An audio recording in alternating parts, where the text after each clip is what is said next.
ولله الحمد.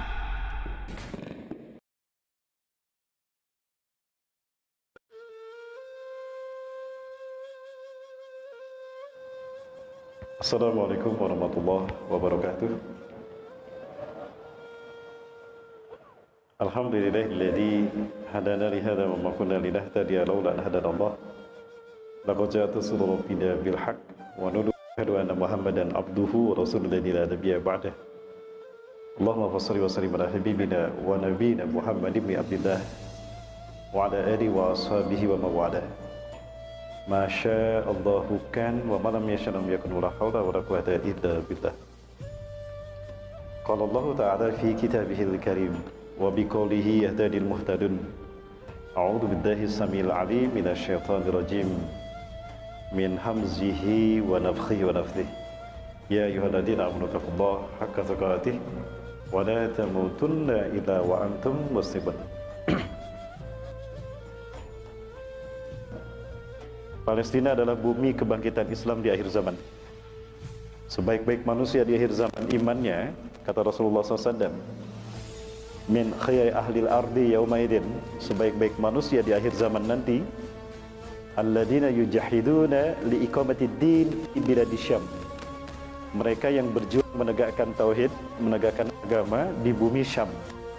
Syam itu adalah wilayah yang sekarang pecah menjadi 4 negara.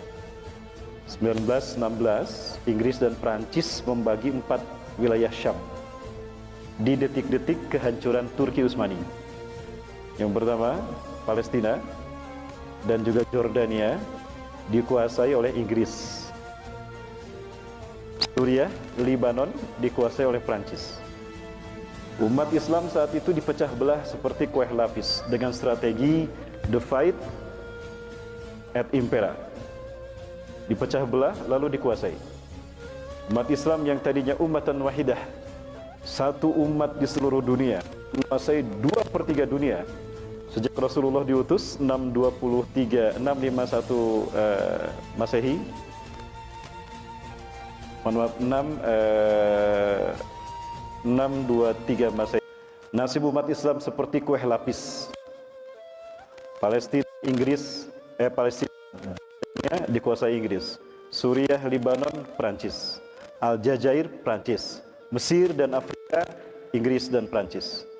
Malaysia, Inggris. Indonesia, Belanda dan Portugis. Nasib umat Islam saat itu sangat menyedihkan.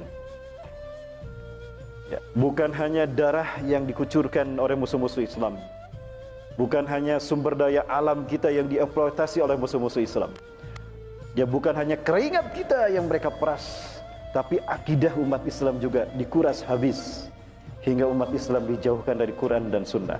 Di saat itulah umat Islam menjadi nasib kekejaman bangsa Barat. Kapitalisme Barat berwujud menjadi kolonialisme Barat terhadap umat Islam. Biiznillah, dengan izin Allah kita merasakan kemerdekaan kita 1945.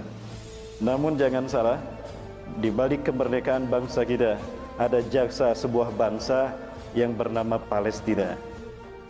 Bangsa inilah yang ikut serta tampil dalam membela kemerdekaan bangsa kita. Saya menolak lupa, ada 2 tokoh besar Palestina yang berjasa dalam membidani kelahiran NKRI.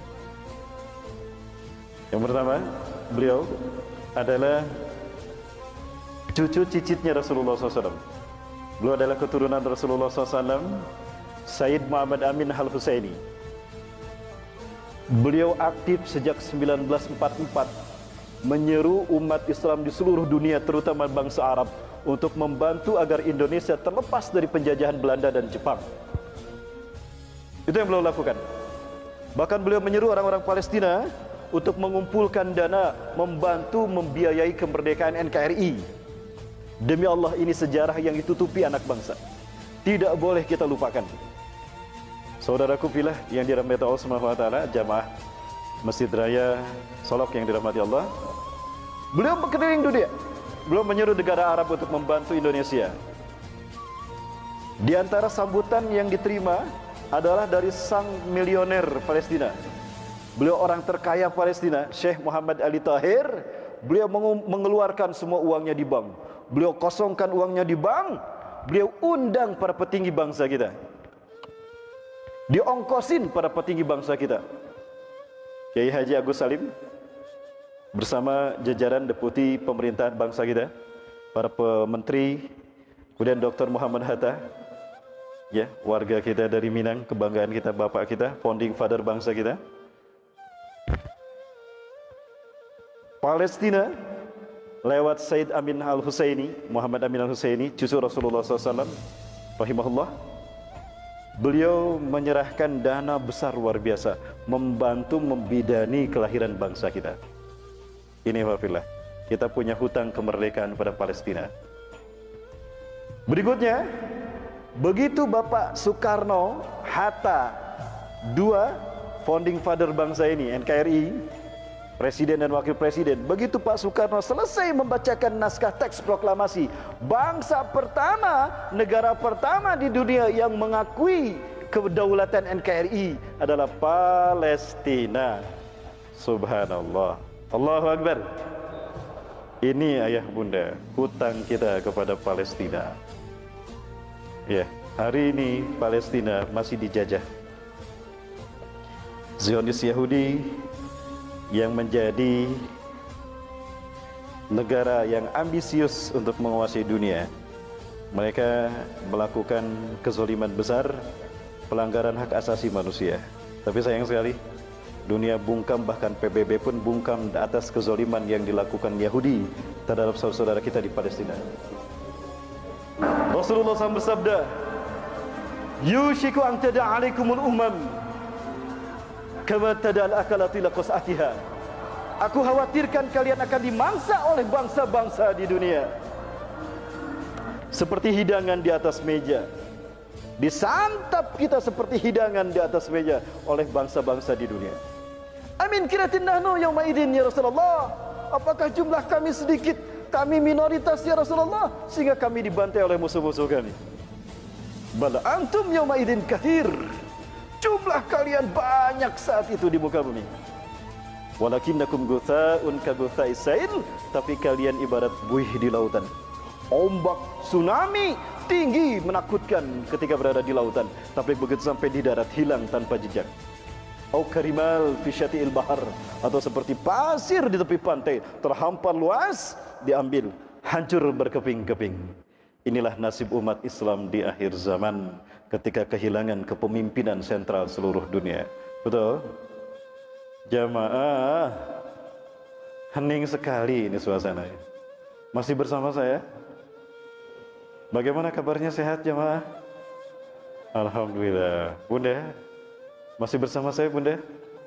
Baik, jamaah yang dirahmati Allah, tidak perlu menjadi seorang muslim untuk faham tentang terorisme yang sesungguhnya di muka bumi. Cukup seseorang menjadi manusia yang sesungguhnya, dia akan memahami dengan nuraninya siapakah teroris yang sesungguhnya. Allahu Akbar. Namun demikian, kezaliman Yahudi tidak akan pernah Allah biarkan. Allah Azza wa Jalla bukan patung, Allah Azza wa Jalla bukan makhluk, bahkan Allah Khalik, Allah pencipta dan penggenggam alam semesta. Allah tidak pernah lengah atas kezaliman manusia di muka bumi. Di dalam Al-Quran atau di dalam hadis Rasulullah SAW, atau dalam Quran, ya betul, Quran surat Ibrahim, Allah Azza wa Jalla berfirman, a'udzubillahi minasyaitonir rajim, wa la tahsabannallaha ghafilan amma ya'maluz zalimun. Jangan kamu kira Allah lengah, Allah diam saja, Allah lalai terhadap kezaliman makhluk di muka bumi. Allah tidak akan pernah diam atas kezaliman mereka kepada saudara kita di Palestina. Innama yu'akhiruhum liyaumin tashkhasu fihi al-absar. Allah membiarkan Yahudi sampai satu saat di mana hukuman itu akan terjadi. Allahu Akbar. Allah menjelaskan di dalam Quran. Ada satu surat di dalam Al-Quran yang berbicara tentang Isra Mi'raj dan juga janji hukuman. Anak ini buta sejak lahir, dia tidak melihat. Namun pembantaian yang dilakukan Yahudi terhadap negaranya membuat dia bisa membukakan mata. Betapa kezaliman terjadi di tanah Palestina Dari dulu 1948 sampai hari ini, dari 28 negara peserta konferensi Asia Afrika, KTT non-blok pertama di dunia, sampai hari ini yang belum merdeka adalah Palestina sejak tahun 1955. Kenapa harus Palestina ya Bunda? Palestina adalah jantung dunia, the heartland of the world. Palestina adalah jantung dunia. Menguasai Palestina berarti menguasai dunia. Yahudi punya ambisi dengan gerakan Zionismenya. They really want to take over the world and to create one government in the world. In the new frame, the new world order. Mereka ingin mengambil alih dunia dan mereka menciptakan satu pemerintahan tunggal dunia. Dalam judul bingkaian Tata Dunia Baru, the new world order. Maka untuk menguasai dunia, mereka mulai dari Palestina. Karena Palestina jantung dunia. Palestina menghubungkan benua Afrika, Eropa, dan Asia. Artinya, menguasai Palestina berarti menguasai dunia. Hari ini kita bisa merasakan hegemoni Yahudi ada di berbagai aspek kehidupan kita. Betul?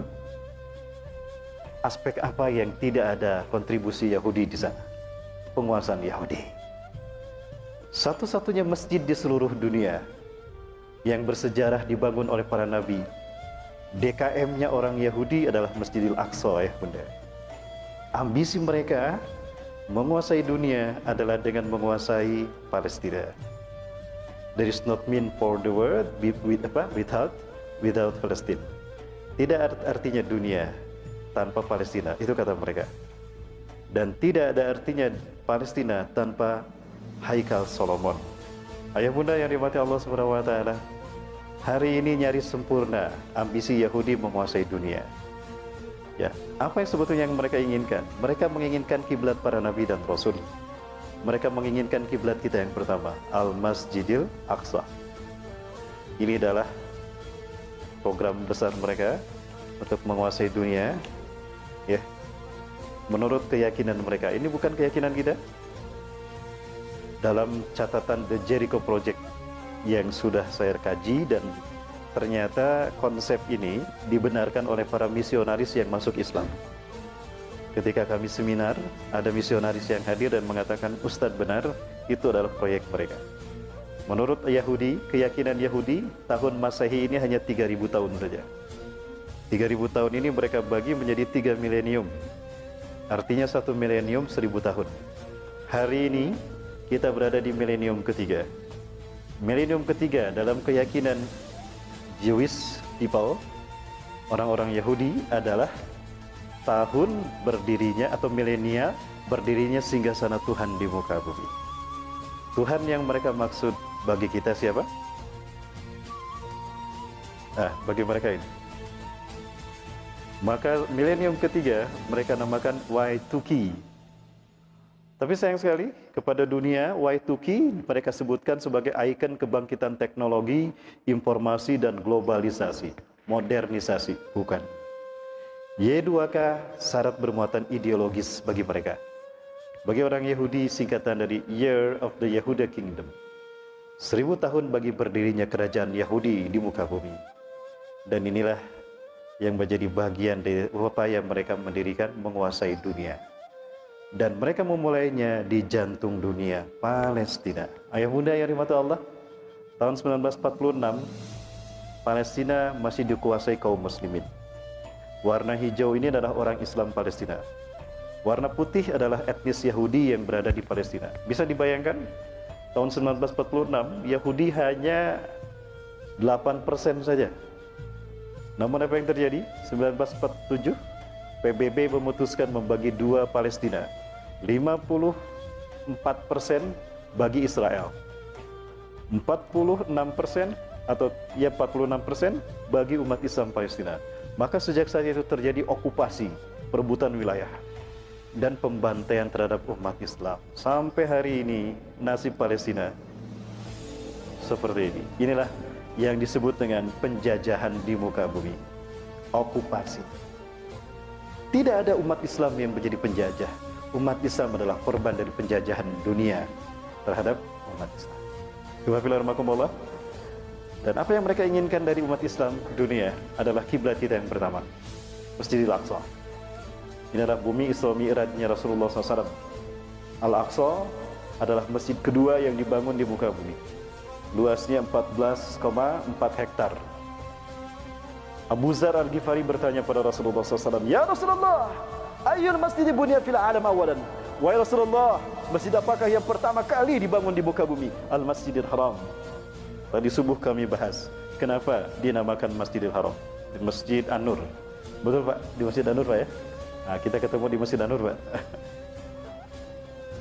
Sumayun ya Rasulullah.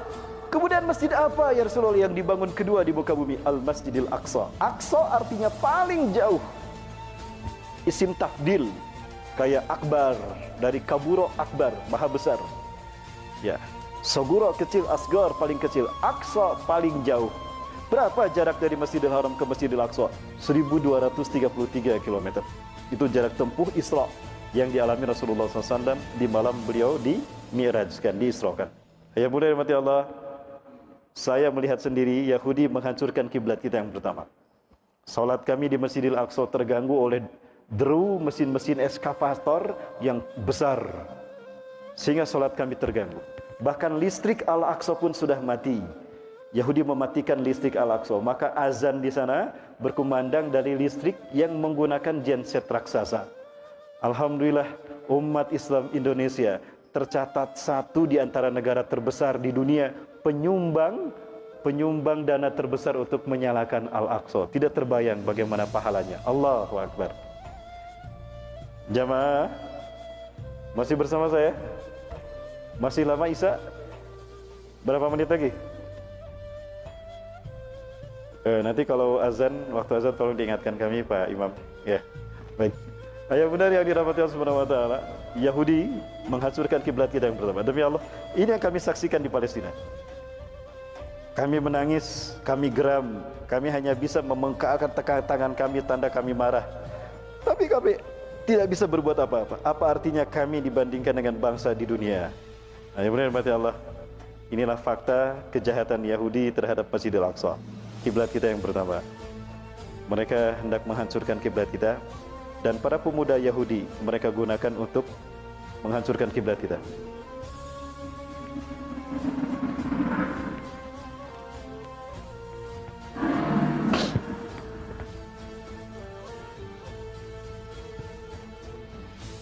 Ini adalah aktivitas para pemuda Yahudi di bawah pengawasan para rabi-rabi Yahudi. Mereka menggali terowongan di bawah Masjidil Aqsa. Demi Allah, tidak kurang dari 300 terowongan ada di seluruh sekeliling Masjidil Aqsa. Tujuannya apa? Mereka berharap jika ada gempa 5 sampai 6 skala Richter saja, hancur kiblat para nabi dan rasul ini. Akan mereka ganti dengan sinagoga agung yang mereka sebut dengan Solomon Temple, istana untuk Tuhan yang mereka tunggu-tunggu, the God who's waiting. Mesiah atau Mesias, itu Tuhan yang mereka tunggu-tunggu. Tapi demi Allah, ini tidak akan pernah terjadi, karena Allah menjanjikan kemenangan bagi umat Islam dunia dan bagi kemanusiaan di muka bumi sebelum hari kiamat. Betul? Jamaah, yakin Islam akan menang? Yakin Islam akan zahir? Takbir! Alhamdulillah, kapan Islam akan zahir? Akan kita bahas setelah sholat Isya berjamaah. Jangan kemana-mana, tetap bersama saya setelah yang satu ini. Ini bukti ya muda. Mereka ingin menghancurkan kiblat kita yang pertama. Ini yang kami lihat yang dilakukan oleh Yahudi. Mereka berjingkrak-jingkrak bersukaria karena istana raja mereka yang mereka tunggu-tunggu sebentar lagi akan berdiri.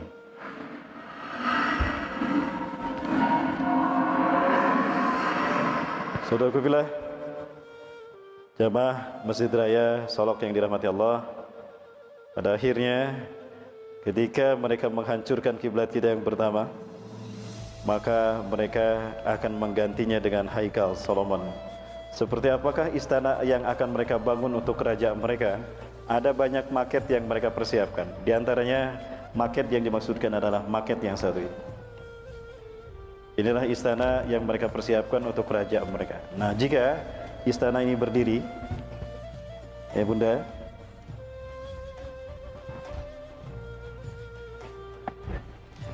jika istana berdiri, itu menandakan Dajjal akan masuk ke wilayah ini.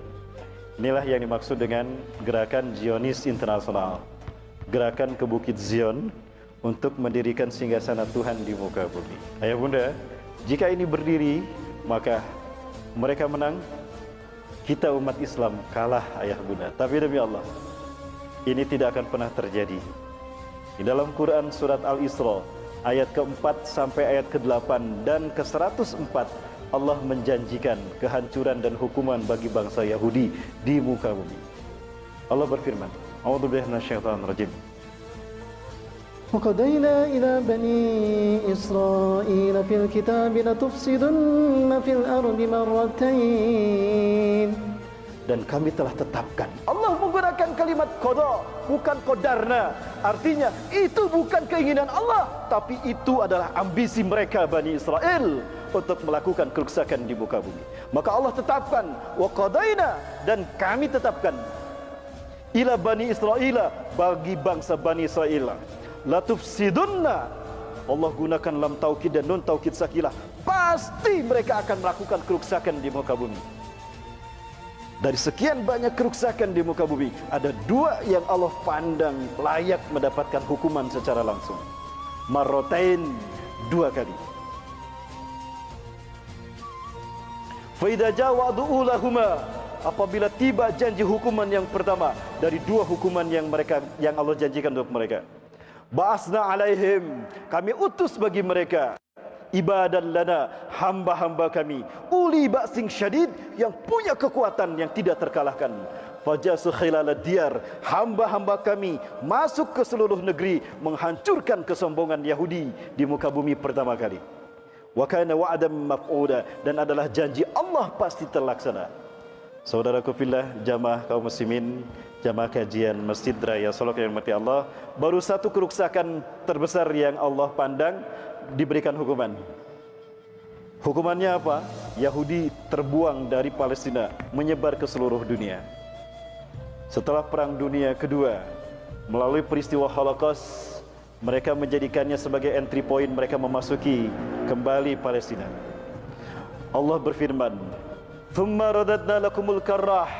Kemudian kami kembalikan kepada kalian kesempatan, karrah. Ya, untuk kembali memasuki Palestina. Wa amdadnakum bi amwali wa banin, dan kami kuatkan mereka, kalian hai Bani Israel, dengan pasukan dan harta yang banyak. Sekarang terbukti ya bunda, banyak pasukan dunia yang berjaga-jaga untuk Palestina, mengawal kepentingan Yahudi untuk mengambil alih kiblat kita yang pertama. Dan dana mengalir dari seluruh dunia, terutama dari Amerika. Siapapun presiden Amerika pasti berkomitmen membantu Palestina, membantu Israel, mengawal berdirinya the New World Order. Ayah bunda yang mati Allah. Tapi alhamdulillah Rasulullah SAW menjanjikan kemenangan bagi kita. Kemenangan itu akan terjadi setiap 100 tahun setelah Rasulullah wafat. Di dalam sebuah hadis yang diriwayatkan oleh Abu Hurairah radhiyallahu an, ya, dari sahabat Abu Hurairah, riwayat Imam Abu Daud disebutkan, innallaha yab'atsu min hadhil ummah ala ra'si kulli mi'ati sanah man yujaddidu dinaha. Ya, selamat datang Buya Sa'aduddin. Ya, Buya, sehat Buya. Ayo bunda rahmatullah subhanahu wa ta'ala. Alhamdulillah Rasulullah menjanjikan setiap 100 tahun setelah wafat beliau akan muncul mujadid reformis yang akan membangkitkan Islam. Siapakah beliau? Akan kita bahas panjang lebar setelah sholat Isya berjamaah. Intinya ya bunda rahmat Allah, beliau akan hadir memimpin kebangkitan umat Islam ini. Setiap 100 tahun sekali akan Allah bangkitkan pemimpin Islam dunia yang tugasnya satu, membersihkan Islam dari paham-paham sesat. Maka tidak akan ada lagi orang yang mengaku paling sunnah dan mengatakan selain mereka ahlul bid'ah. Tidak ada. Kita semua sama saat itu, ummatan wahidah. Yang kedua, membuat Islam menjadi satu-satunya agama di muka bumi. Fayakunu dinu kulluhu lillah, maka jadilah agama hanya untuk Allah, Islam. Yang ketiga, akan membuat umat Islam makmur sejahtera sebagaimana janji Allah. Wala yubaddilannahum min ba'di khaufihim amna. Dan sungguh kami akan menggantikan kalian setelah rasa ketakutan kalian dibantai, diperangi oleh mereka, akan kembali memimpin dunia. Allahu Akbar. Terjadi 100 tahun sekali setelah Rasulullah wafat. Inilah beliau yang Rasulullah janjikan akan hadir terakhir sebelum kiamat terjadi. Sampai-sampai beliau mengatakan, laulam yabqa minad dunya ila yaumun, andaikan tidak tersisa dari dunia ini kecuali satu hari saja, ini hari terakhir, besok kiamat, la tawalallahu dzalikal yaum, sungguh Allah akan memanjangkan hari itu, hatta yub'atsa fihi rajulun min ahli baiti, sampai Allah utus seorang laki-laki dari keturunanku. Jadi akan ada seorang laki-laki dari keturunan Rasulullah SAW yang akan Allah hadirkan di muka bumi. Siapa beliau? Yuwatiu ismuhu ismi, serupa namanya dengan namaku. Jamaah, siapakah nama beliau, nama Rasulullah SAW? Jamaah, mana suaranya? Siapa nama Rasulullah? Nabi Muhammad SAW. Muhammad, nama ayahnya? Abdullah. Berarti siapa nama beliau? Kemungkinan besar bernama Muhammad bin Abdullah. Yamlul arda qistan wa adlan. Beliau akan memenuhi dunia ini, bumi ini, dengan kesejahteraan, pemerataan dan keadilan. Kama muliyat zulman wa jawran, sebagaimana sebelumnya penuh dengan pembantaian dan kezaliman serta kesemena-menaan. Ayah bunda dimati Allah, mereka lah yang akan hadir memimpin dunia. Beliau. Ya, kapan beliau akan diutus? Sebagai mujadid, bukan sebagai nabi dan rasul, bukan, karena kenabian dan kerasulan sudah terhenti. Tapi sebagai apa? Sebagaimana reformis. Dulu kita mengenal ada dua sosok pemuda yang Allah janjikan kehadirannya memimpin Islam di muka bumi, memimpin dunia. Ada Salahuddin Al-Ayyubi dari Mesir, gubernur Mesir yang mengalahkan Romawi dalam perang salib. 8 kali perang salib, kalah mereka, umat Islam menguasai dunia. Dan yang kedua, ada sosok yang bernama Muhammad Al-Fatih, seorang pemuda usia 22 tahun menguasai 21 negara. Dapat kita bayangkan? Usia 22 tahun menguasai 21 negara. Ya, di usia yang ke-22 beliau menguasai dunia yang ke-21. Negara apa itu? Konstantinia. Banyak ulama, walaupun tidak semua ulama, yang mengatakan bahwa beliaulah yang dijanjikan Rasulullah SAW. Rasulullah bersabda, la tuftahanna al-Konstantiniyah, sungguh Konstantinopel akan dikuasai oleh kaum muslimin, akan dibebaskan oleh umat Islam. Fala ni'mal amiru amiruha, maka sebaik-baik pemimpin di muka bumi adalah pemimpin yang menguasai Konstantinopel. Wala ni'mal jais dzalikal jais, dan sebaik-baik pasukan adalah pasukan yang membebaskan Palestina, yang bisa membebaskan Istanbul, Konstantinopel, Turki hari ini. Ayah bunda, itu terjadi 900 tahun setelah Rasulullah wafat. Tepatnya 25 Mei 1453, Muhammad Al-Fatih menguasai Konstantinopel sebagai negara yang ke-21 oleh beliau dikuasai di dunia. Allahu Akbar. 2/3 dunia dikuasai umat Islam. Ada berapa menit sampai ke azan Isya? Ada 1 menit. Ada 1 menit. Ayah muda, setelah sholat Isya akan kita bahas tentang keutamaan Masjidil Aqsa dan siapakah yang akan menjadi pasukan Imam Mahdi yang akan membebaskan kiblat kita yang pertama, kiblat para nabi. Nantikan pembahasannya setelah sholat Isya berjamaah. Jangan kemana-mana, tetap bersama kami setelah sholat Isya berjamaah. Assalamualaikum warahmatullahi wabarakatuh.